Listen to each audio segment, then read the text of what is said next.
আসসালামু আলাইকুম প্রিয় শিক্ষার্থী, তোমাদের সবাইকে স্বাগতম আমাদের আজকের এই ক্লাসে ম্যাজিক বর্গের এ টু জেড ক্লিয়ার করে দেবো ইনশাল্লাহ, এ টু জেড।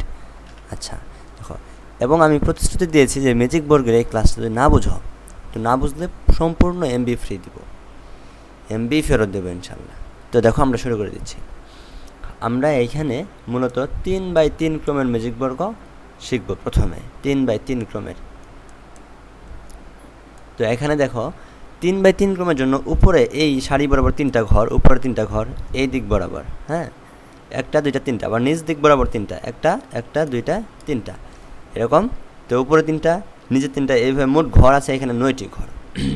তো 9টি ঘরে আমরা 1 থেকে 9 পর্যন্ত সংখ্যাগুলো এমনভাবে বসাবো যেন প্রতি 3টা ঘর যোগ করলে আমার একটা নির্দিষ্ট সংখ্যা আসে, এবং ওই সংখ্যাটি হবে 15। এবং এরকম নিচ বরাবর 3টি ঘর যোগ করলেও আমার 15 আসবে। তো দেখি সংখ্যাগুলোকে আমরা কিভাবে বসাতে পারি। দেখো, আমরা প্রথম সংখ্যাটিকে এই প্রথম উপরের লাইনের মাঝখানে ঘরে 1 বসাবো। দেখো, উপরের লাইনের মাঝখানে ঘরে 1 বসালাম। তো এরপরে উপরে কর্ণ বরাবর আমি দাড়ি দেব। দেওয়ার পর একটা দাড়ি বাম দিক বরাবর দেব, আর একটা সোজা নিচ দিক বরাবর। তো দেওয়ালে আমাদের একটা তীরের মতো একটা অংশ হয়ে গেল। তো দেখো, উপরে বাম দিক বরাবর, এই দিক বরাবর তো কোনো ঘর নাই, আছে কোনো ঘর নেই উপরে, কিন্তু নিচ দিক বরাবর ঘর আছে, 1টা ঘর, 2টা ঘর, 3টা ঘর। আমাদের নিয়ম হচ্ছে নিজের যেই ঘরগুলো পাবো নিচ দিকের, সবার লাস্টের ঘরে 1-এর পরবর্তী সংখ্যা বসাবো, অর্থাৎ 2 সংখ্যা বসাবো। ঠিক আছে, এরপর আমরা আবার এরকম তীর চিহ্ন অঙ্কন করব কর্ণ বরাবর, এই কানি বরাবর, এবং নিচ দিক একটা তীর অঙ্কন করব, এবং ঠিক বাম দিকে একটা তীর অঙ্কন করব, মানে দাড়ি দেব। তো দাড়ি দিলে একটা তীর হয়ে যায় এখানে। দেখো, নিচ দিক বরাবর কোনো ঘর নাই, আমার অবশিষ্ট ফাঁকা কোনো ঘর নাই, কিন্তু বাম দিক বরাবর যে দাড়িটা গেছে সেদিকে কিন্তু অবশ্যই ঘর আছে, 1টা ঘর, 2টা ঘর, 3টা ঘর। আমার নিয়ম হচ্ছে বাম দিক বরাবর যে ঘরগুলো পাবো এবং সবার লাস্টের ঘরে আমরা 2-এর পরবর্তী সংখ্যা বসাবো।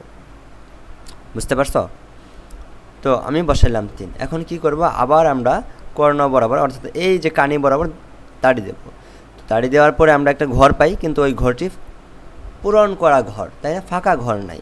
তো যদি এরকম পূরণ করা ঘর পাই, তো তাহলে কি করব, তাহলে আমাদের আগের যেই ঘর ছিল, অর্থাৎ 3 নাম্বার ঘর, এই ঘরের নিচের ঘরে পরবর্তী সংখ্যা বসাবো, সেটা হবে 4। ঠিক আছে, পরে আমরা আবার কর্ণ বরাবর যাব, গেলে একটা ফাঁকা ঘর পাই, তো এইখানে 4-এর পরের সংখ্যা 5 বসাবো। আমরা আবার কর্ণ বরাবর যাব, ফাঁকা ঘর পাইছি, তো এখানে 6 বসাই দেব। আমরা আবার কর্ণ বরাবর যাব, এখন উপরে চলে আসছি, কোনো ঘর নেই, তো কোনো ঘর না পাইলে তীর অঙ্কন করব। একবার নিচ দিক বরাবর অঙ্কন করব একটা দাড়ি, আবার বাম দিক বরাবর একটা দাড়ি। তো দেখো, নিচ দিক বরাবর কোনো ফাঁকা ঘর নাই আমার, দেখছো, এদিকে কোনো ফাঁকা ঘর নাই, বাইরে চলে আসছি, এবং উপরে বাম দিক বরাবরও কিন্তু কোনো ফাঁকা ঘর নাই। তো এরকম ঘর না পেলে কি করব, এই ঘরের নিচের ঘরে চলে যাব, সেখানে লিখব 7। ঠিক আছে, এখন আমরা আবার কর্ণ বরাবর যাব, অর্থাৎ কানি বরাবর, আমরা আবার নিচ দিক বরাবর একটা দাড়ি দেব, এবং বাম দিক বরাবর দাড়ি দেব। তো নিচ দিক বরাবর কোনো দাড়িতে কোনো ঘর নাই, এবং বাম দিক বরাবর ঘর আছে। তো আমাদের নিয়ম কোন ঘরে বসাতে হবে, সবার লাস্টের ঘরে, অর্থাৎ 7-এর পরবর্তী সংখ্যা 8 বসাবো। আমরা আবার কর্ণ বরাবর যাব, এবং কোনো ঘর পাইনি, তো আমরা নিচ দিক বরাবর একটা দাড়ি এবং বাম দিক বরাবর একটা দাড়ি, আমাদের একটা তীর চিহ্ন হয়ে গেল। এখন দেখো, বাম দিক বরাবর উপরে কোনো ঘর নেই, কিন্তু নিচের দিকের অংশে ঘর আছে। তো সবার লাস্টের ঘরে আমরা 8-এর পরবর্তী সংখ্যা 9 বসাবো। তো দেখো, এভাবে আমাদের প্রতিটা ঘরেই 1 থেকে 9 পর্যন্ত সংখ্যা বসানো হয়ে গেছে। তো এখন আমরা কি করব, আমরা এখন দেখব যে উপরে 3টা ঘর যোগ করব। দেখো, উপরে ঘরে একটা 8, একটা 1 এবং 6, 8, 1, 6 সবগুলা যোগ করলে আসে আমার 15। 8 আর 1 9, 9 আর 6 15। আবার দেখো, 3 + 5 + 7, এই মাঝখানের 3টি ঘর যোগ করলে 3 আর 5 যোগ করলে 8, 8 আর 7 যোগ করলে আসবে আমার 15। এবং নিচের এই 3টি ঘর যোগ করো, 4 আর 9 যোগ করলে 13, আর 2 যোগ করলে 15, অর্থাৎ প্রতি 3টা ঘর যোগ করলে আমার 15 আসতেছে। এখন দেখি তো আমরা কর্ণ বরাবর ঘর যোগ করি, এখানে 6 আর 5 11, 11 আর 4 যোগ করলে আসে 15, তার মানে এই দিক বরাবর যোগ করেও 15 আসতেছে। কি সুন্দর একটা সিস্টেম না? হ্যাঁ, খুবই সুন্দর। তো আমি আশা করছি হোপফুলি তোমরা এই ম্যাথগুলো বুঝতে পারছো। এবং আবার দেখো, এইখানে 8 + 3 + 4, তো 8 আর 3 যোগ করলে আসবে আমার 11, 11 আর 4 যোগ করে আসবে 15, তার মানে এই দিক বরাবর যোগ করলেও আমার 15 আসতেছে, তাই না? তো আমি আশা করছি তোমরা 3/3 ক্রমের জন্য বুঝতে পারছো। তো আমরা এখন 5/5 ক্রম দেখব। দেখো, আচ্ছা, এই যে এটা হচ্ছে আমাদের 5/5 ক্রমের জন্য, এটা 5/5 ক্রমের ম্যাজিক বর্গ। কেন? কারণ এদিকে দেখো, এই 1টা 2টা 3টা 4টা 5টা, আবার এদিক বরাবর 1 2 3 4 5, তার মানে উপরে 5টা এবং নিচ দিকে 5টা। তাহলে এরকম 5/5, তাহলে মোট ঘর আছে কতগুলো আমার? তুমি যোগ করলে আমার 25টি ঘর এইখানে। তো 25টি ঘরে 1 থেকে 25 পর্যন্ত সংখ্যাগুলোকে এমনভাবে বসাবো যেন প্রতি 5টি ঘর যোগ করলে আমার সংখ্যা আসবে 65, বুঝছ? 65। আবার নিচ দিক বরাবর 5টি ঘর যোগ করলে আমার আসবে 65, ঠিক আছে? মানে সেম একটা সংখ্যা আসবে। আবার কর্ণ বরাবর 5টি ঘর যোগ করলেও আমার একই মান আসবে, অর্থাৎ 65 আসবে। তো দেখো, আমি শুরু করে দিচ্ছি। হ্যাঁ, তোমরা দেখতে থাকো, আমি এগুলো একটু রিমুভ করে দিই আগে। আচ্ছা, আমি একটু রিমুভ করে দিচ্ছি, এরপরে আমি শুরু করে দেবো ইনশাল্লাহ।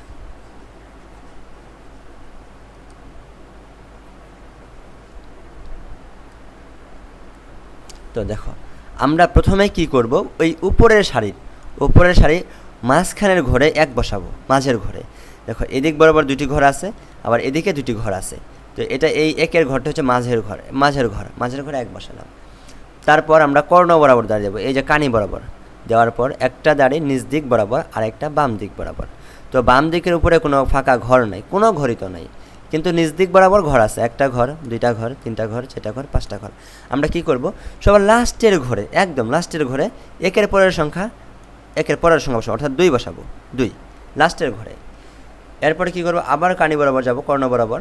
তো গেলে আমরা পরবর্তী একটা ঘর পাই এবং ঘরটি ফাঁকা, তো আমরা 3 বসাবো। আবার আমরা কানি বরাবর যাব, এইখানে আমরা বাইরে চলে আসছি, অর্থাৎ ঘর নাই, তো নিচ দিকে দাঁড়িয়ে দেবো এবং বাম দিকে দাঁড়িয়ে দেবো। দেখো, নিচের কোনো ঘর নেই, অবশিষ্ট কোনো ঘর নাই, কিন্তু বাম দিকে ঘর আছে, বা এই দিক বরাবর 1টা ঘর 2টা ঘর 3টা 4টা 5টা। আমরা কি করবো, সবার লাস্টের ঘরে 3-এর পরের সংখ্যা 4 বসাবো, এটা 5 না 4 বসাবো, সরি 4 হবে এখানে এটা 4 হবে।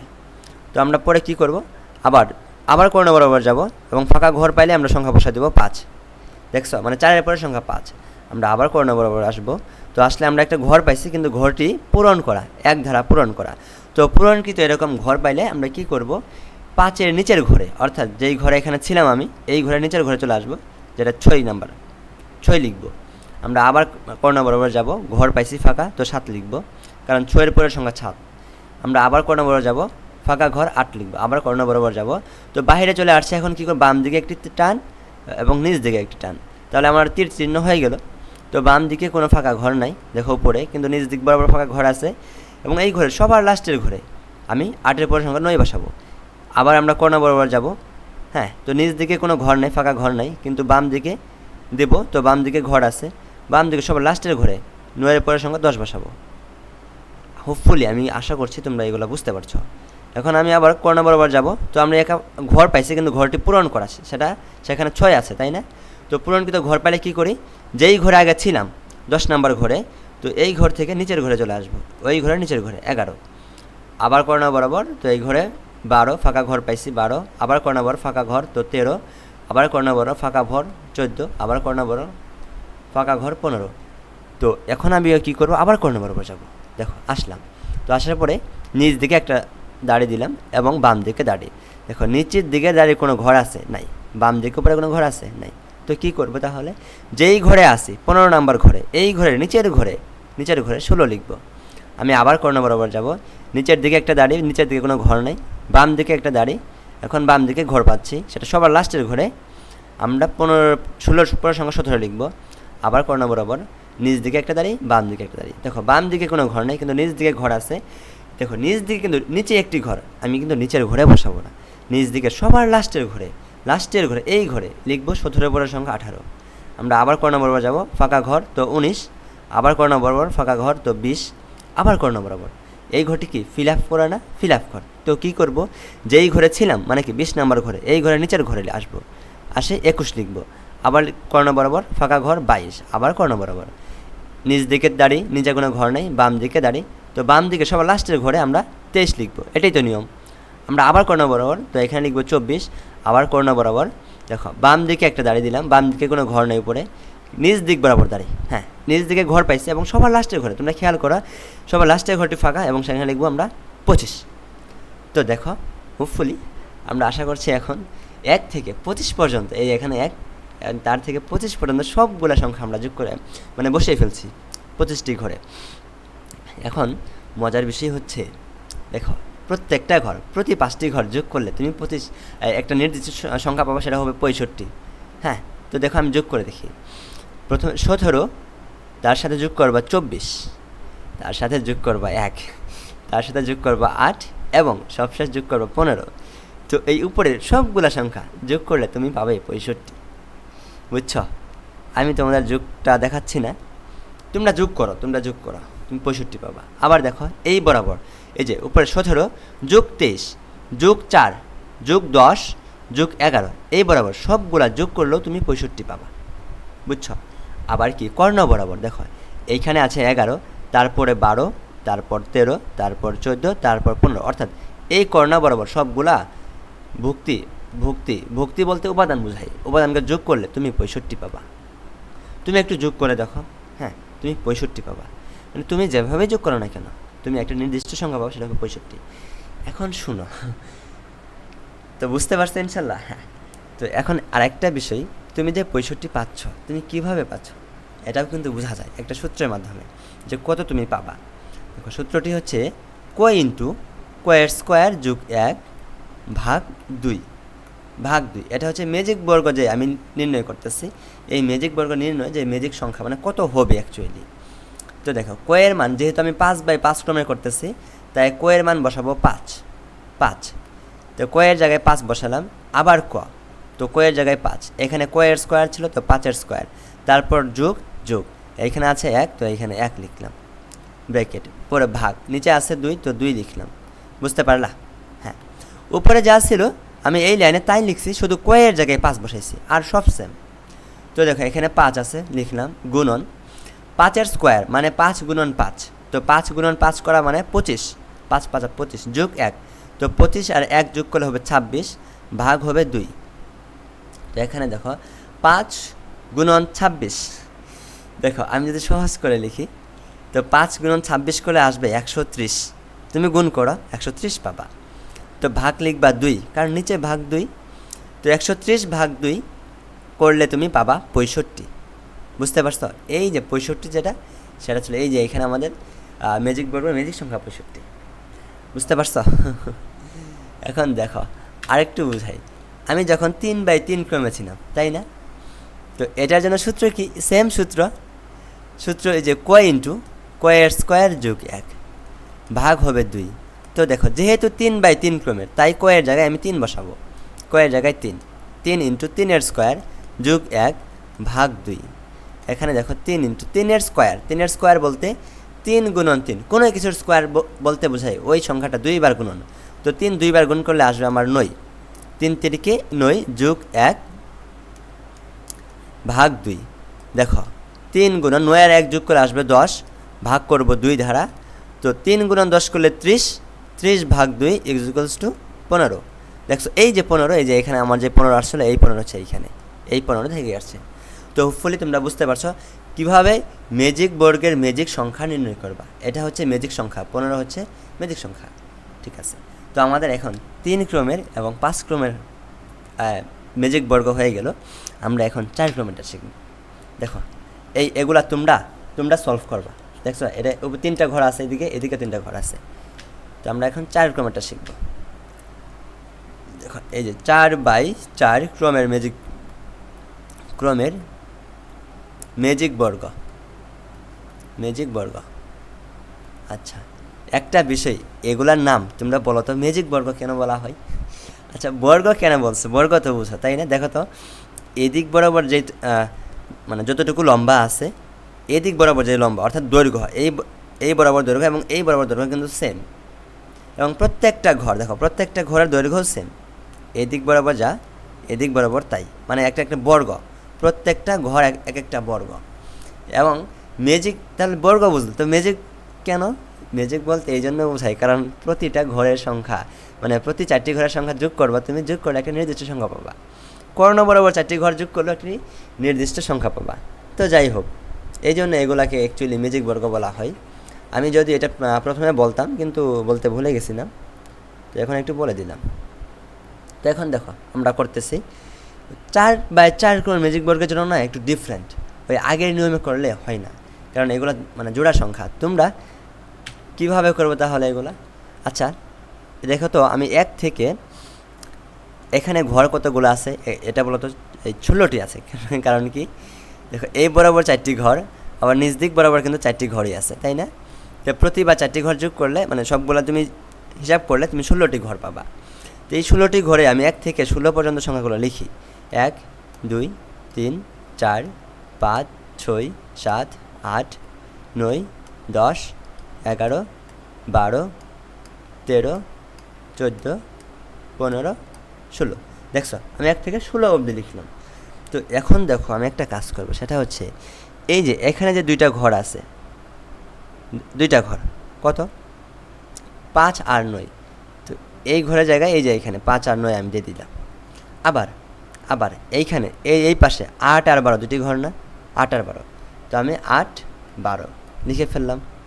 এদিকে দেখো 2 আর 3 এই ঘরে আছে না, তো এই ঘরে এইখানে এই যে 2 আর 3 লিখে ফেললাম। বুঝতে পারতেছ কি সুন্দর না? এইখানে দেখো 14 আর 15 আছে নিচের বরাবর, নিচে 2টা ঘরে, এই যে 14 আর 15 আমি লিখে ফেললাম। দেখছো কি সুন্দর লিখছি না?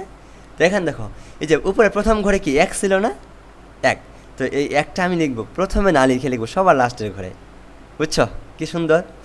আবার সবার লাস্টে ছিল কি এখানে 16, তো 16 আমি প্রথম ঘরে লিখবো। বুঝলা কিছু? তো 1-এর ঘরে লিখলাম আমি 16, মানে যে এখানে 1 ছিল, 1 কি প্রথমে ছিল, তো 1কে লিখলাম এইখানে লাস্টে। দেখছো 16 ছিল লাস্টে, তো 16কে লিখলাম প্রথমে।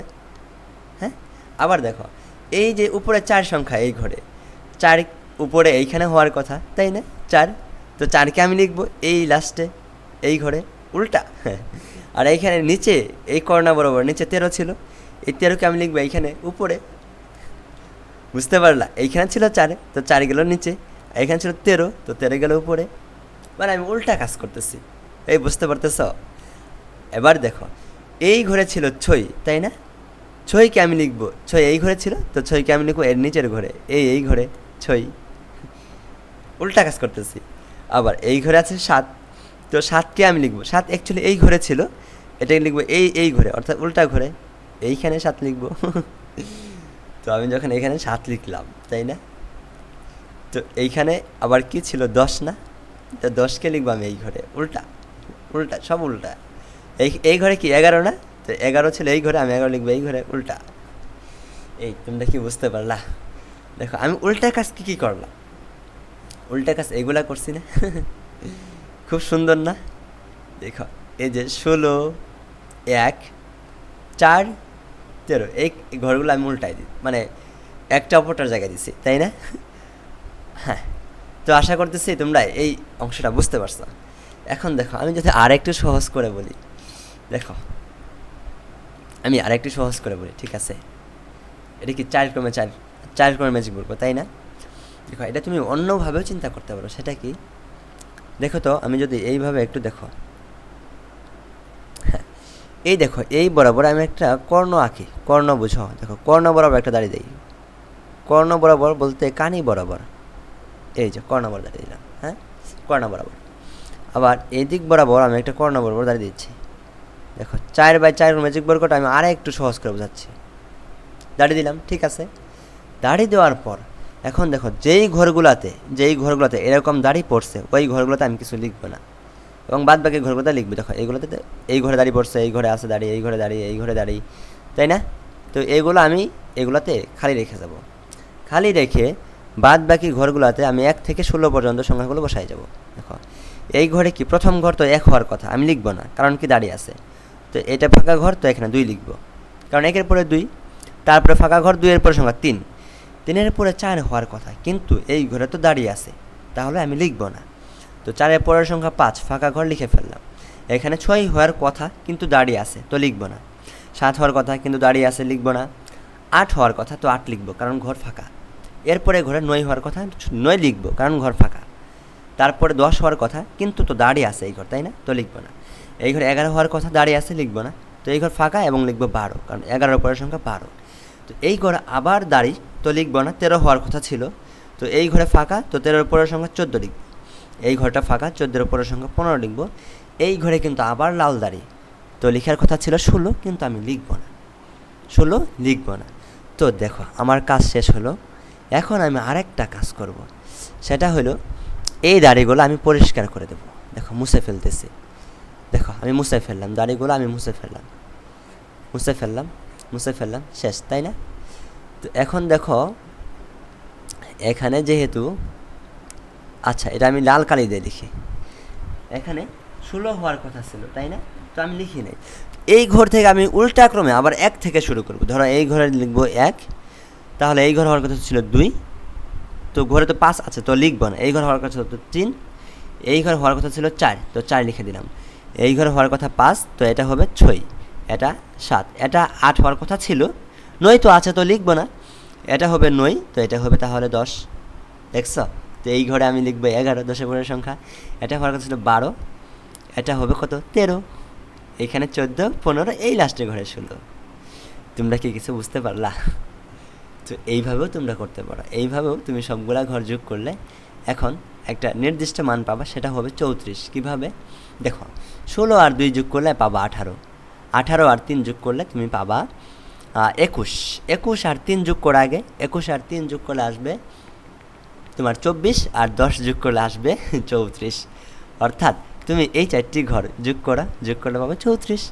এখন নিচের দিকে 4টি ঘর, 16-র সাথে তুমি 5 যোগ করো 21, 21-এর সাথে 9 যোগ করো পাবে 30, 30 আর 4 যোগ করলে 34। বুঝতে পারতেছ?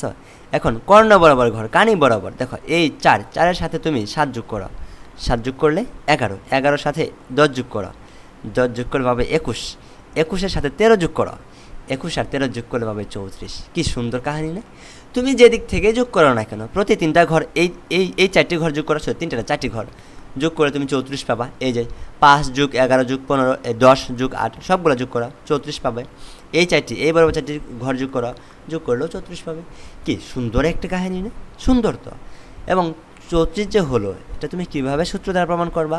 ওই যে সূত্র, কয়ের স্কোয়ার যোগ 1 ভাগ 2। তো এইখানে কয়ের জায়গায় বসাবা 4, কারণ কি এটা 4 ক্রমে 4 বর্গের, 4/4 ক্রমের ম্যাজিক বর্গ। আমি কেন বাই বলতেছি? দেখো এইখানে ক্রস গুণন না, এই ক্রসকে বলা হয় বাই, কারণ এদিকে 4টি ঘর, এই বরাবর 4টি ঘর, এই জন্য বলে 4/4।